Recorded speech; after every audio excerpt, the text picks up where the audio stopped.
আসসালামু আলাইকুম স্যার। ওয়ালাইকুম আসসালাম। হারুন সাহেব কয়টারে ধরতে পারছেন? স্যার 4-5 জন ছিল, সিরে পোল আছে, তার মধ্যে একজনকে ধরতে পারছি, তাকে জিজ্ঞাসাবাদ করতেছিলাম। ব্যাকআপ ফোর্স থাকার পরও ছুটে গেল কেমনে? আপনারা যে মিয়া কি করেন, এর মুখ থেকে কিছু বের করতে পারছেন? স্যার এর সাথে তো মেন লোকের কোনো কানেক্টই নাই। 2 দিন আগে বরগুনা থেকে ভাড়াটা হিসেবে বগুড়া যাচ্ছে। ভাড়াটা হিসেবে আছে মানে?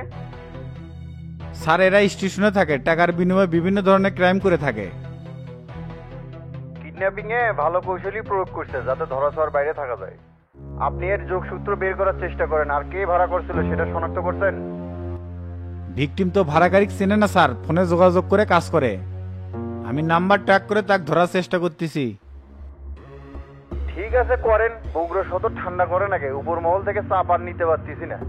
খুনোখুনির রহস্য ভেদ না হতেই কিডন্যাপিং শুরু হয়ে গেল। আমি ডিআইজি স্যারকে কি জবাব দেই বলেন তো? স্যার আমি চেষ্টা করে যাচ্ছি, আমার উপর ভরসা রাখতে পারেন। ভরসা তো অবশ্যই আছে হারুন সাহেব। সন্ধ্যার দিকে আমার অফিসে আসেন। ওকে স্যার, সময় মতো চলে যাবনি।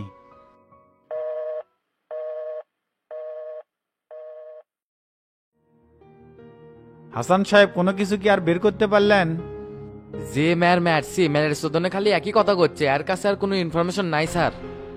এর কাছে তো কোনো তথ্য না থাকারই কথা, সেভাবেই তো পরিকল্পনা করা হয়েছে। তো ওই নাম্বারে কি যোগাযোগ করছিলেন? নাম্বার বন্ধ, তবে লাস্ট লোকেশন দেখাচ্ছে বনানী। ভুয়া আইডিতে সিম রেজিস্ট্রেশন করা হয়েছে। এই জন্য সিম কেনার সময় সতর্ক থাকা উচিত, যাতে দোকানিরা হয়নি বলে 2বার আঙ্গুলের ছাপ দিতে না পারে। হ্যাঁ স্যার, এটা সকলেরই বোঝা উচিত। দোকানিরা বোকাশোকা মানুষ পেলে এটা বেশি করে। মানুষের আর কি দোষ, নেতারাই তো এই দেশ শেষ করে হালাচ্ছে। এই দেশের রাজনীতি জনগণের কল্যাণের জন্য না, ক্ষমতাকে পুঁজি করে টাকা ইনকামের ধান্দা খালি। শহরের মোড়ে মোড়ে আর স্ট্যান্ডে যেভাবে চাঁদাবাজি শুরু আছে, এদের বিরুদ্ধে কি পদক্ষেপ নিলেন হাসান সাহেব? স্যার এখানে তো কিছু করতেই পারতেছি না। কাউকে গ্রেফতার করলে এই নেতা ফোন দেয়, ওই নেতা ফোন দেয়। আমাদের স্বাধীনতা না থাকলে তো কাজ করে মজা পাচ্ছি না। এসব ধান্দাবাজ নেতাদের কারণেই তো দেশের আছে এই অবস্থা। স্যার আমি একটু বাসায় যাব, গতকাল থেকে যেতে পারিনি, বউ খালি ফোন দিচ্ছে। পুলিশের চাকরি হাসান এমনই, পরিবার আছে কিন্তু সময় নাই। গতকাল থেকে কি আমি যেতে পারছি, আবার সন্ধ্যের দিকে এসপি স্যার দেখা করতে বলছে, তাহলে আমি কখন বাসায় যাব বলতে পারেন? ঠিক আছে যান, তাড়াতাড়ি চলে আসেন। Okay sir.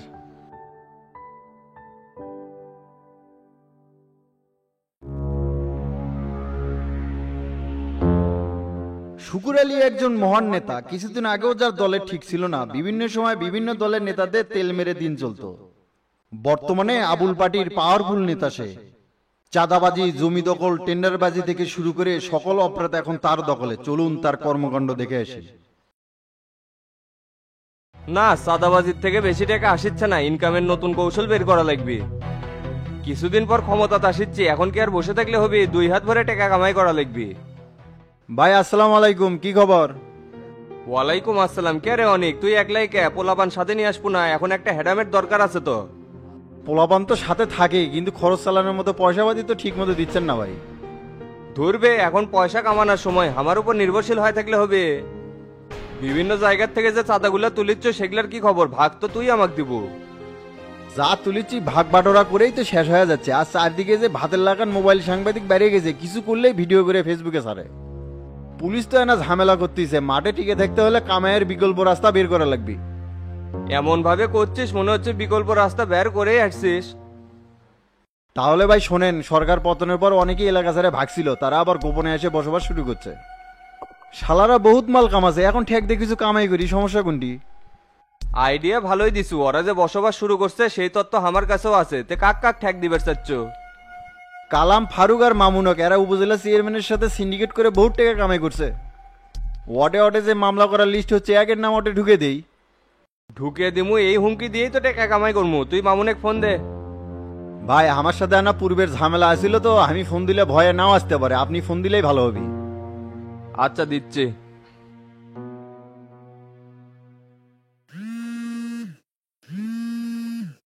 কে রে শুকুর ভাই আবার কি জন্য ফোন দিল? বিপদ তো পিছু ছাড়িচ্ছে না। দেখি তো রিসিভ করি কি কয়। ভাই আসসালামু আলাইকুম। ওয়ালাইকুম আসসালাম। কে রে মামুন, তুই তো এলাকাতে একটু দেখা করলু না? একটু অসুস্থ তো, এই জন্য বাড়াতে পারিনি। তা কি খবর? খবর তো আছে রে, তুই একটু আমার অফিসে চলে আয়, কাম আছে। ভাই এমনিতেই খুব ভয়ে আছি, কোনো সমস্যা হচ্ছে নাকি? আরে বে আমি থাকতে কিসের সমস্যা, তাড়াতাড়ি আয়। আচ্ছা ভাই, আসতেছি।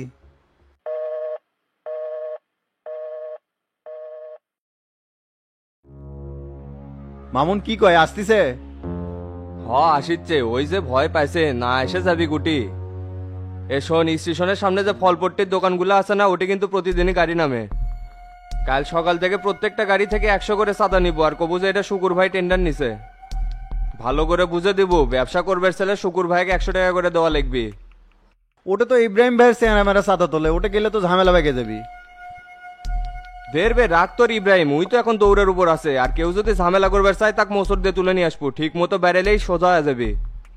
এই যে সাহসটা দিলেন না ভাই, এখন দেখেন এই অনেক কি করে। তাহলে এখন চল অফিসে যাই, মামুনেক তো ওটি আসবে করছি। আচ্ছা ভাই চলেন।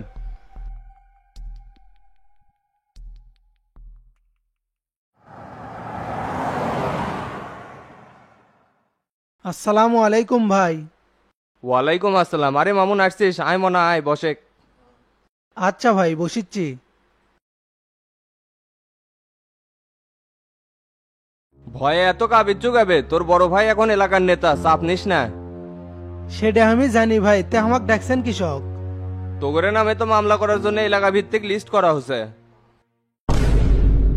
ভাই আমি তো অত বড় নেতা আছিলাম না, খালি খাসি দাসি ঘুরে বেড়াছি, কামাইও করিনি, কারো ক্ষতিও করিনি। খাসু দাসু ঘুরে বেড়াছু ঠিক আছে, কিন্তু অগরের সাথে তো ছিল ফারুক আর কালাম কুন্ডিরে, অগরের নাম তো 1-2 আছে। এলাকাতে আসার কথা শুনছিলাম, কিন্তু এখন যে কোনটি আছে তা জানি না। ওই লিস্ট থেকে আমার নাম কাটা দেওয়া যায় না ভাই, দেখেন তো কিছু করা যায় নাকি? উপায় তো আছে, কিন্তু খরচাপাতি করা লাগবি। তুই কাছের ছোট ভাই হিসেবে 50,000 টাকা দিস, আর অগরে দুইজনের থেকে 2 লাখ টাকা নিয়ে দিস। ভাই আমার কাছে তো কোনো টাকা নাই, হাত একেবারেই খালি, কিন্তু আগের থেকে টাকা লিয়ে দিবের পামো।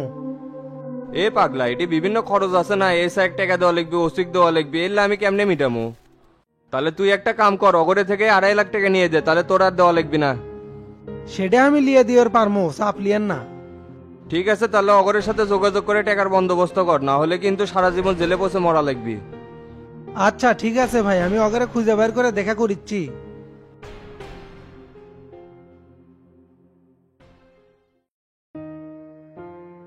কত আর পেলে থাকা যায়, বাড়ির কাছে এসেও জঙ্গলে বসে থাকা লাগিচ্ছে। এতদিন গুন্ডামো করে বেড়াছো, এখন তো বলে থাকাই লাগবে, সময় যে আমগরে ফেভারে নাই। শালার নেতারা সব ভাগছে আর কর্মীরা বিপদে পড়ছে, যাওয়ার আগে একটা বার বলেও গেল না। আবার শুনিচ্ছি এলাকা ভিত্তিক লিস্ট হচ্ছে, মামলা হবি। এলাকার বিলাইগুলা বাঘ হলে যা হয় রে, ক্ষমতা পাইছে এখন খাও খাও তো করবি। আর যাই হোক ভাই, আমি আর এলাকা ছাড়তেছি না, বৌসল ছাড়া আর কয়দিন বাইরে থাকা যায়। আমাগরে একটু বেশি বের বাসছিল, বুঝছিস ফারুক? কথায় আছে না, দুনিয়ার বের আল্লাহর মেয়ের। উপজেলা চেয়ারম্যান কবির ভাই তো ফোনই ধরে না, তাই দিব্যি আমেরিকার যা বসে আছে, আর আমরা পড়ছি বিপদে। ওই শালার কথা আর কোষ না রে, শালা আমাগরে খালি ব্যবহার করছে, বিপদের সময় নেংটি তুলে পলাছে। অগরে কথা ভেবে লাভ আছে রে, এখন নিজে চিন্তা কর এলাকাত কিভাবে নিরাপদে থাকা যায়। নিরাপদে কেমনে থাকবো? সবার নামে মামলা করার জন্য এলাকা ভিত্তিক লিস্ট করছে। বিপদের উপর বিপদ, এমনি বাড়ির থাকতে পারিচ্ছে না, তারপরে বলে আবার মামলা করবি। চাপ নাই, আমি শুকুর ভাইয়ের সাথে কথা কয়ে সব সেটিং করে আসছি। তুই কি সেটিং করে আচ্ছু? তোরা দুইজন মিলে যদি 2.5 লাখ টাকা দিবের পারিস, তাহলে তোদের নামে কোনো মামলা হবি না। হাইরে শুকুর, এতদিন আমাগরে শেল্টারে থাকলো, এখন সুযোগ বুঝে টাকা কামায় ধান্দা তৈরি করছে। কি করব এখন, ওর কথাই মেনে লওয়া লাগবি, তাছাড়া মামলা থেকে বাঁচার তো কোনো উপায় দেখিচ্ছি না। এ ফারুক, এখন কি করা যায় কত? আমি তো বাড়ি ছাড়া কোনো জায়গা থাকতে চাচ্ছি না, শুকুর ভাইয়ের সাথে দেখা করবো। এ মামুন, তাহলে শুকুর ভাইয়ের সাথে দেখা করে সব সেটিং করে নিস। আচ্ছা চল।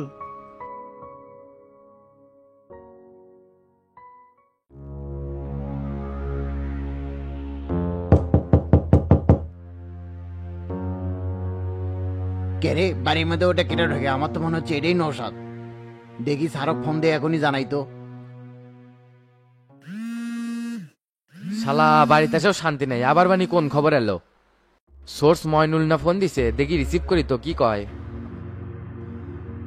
স্যার বাড়ির মধ্যে একজন ঢুকছে, আমার তো মনে হচ্ছে এটাই নৌসাদ। শালা জানি বুঝতে না পারে, তুমি চোখে চোখে রাখো, আমি এখনই ফোর্স নিয়ে আসতেছি। আচ্ছা স্যার, চোখে চোখে রাখতেছি, আপনারা তাড়াতাড়ি আসেন।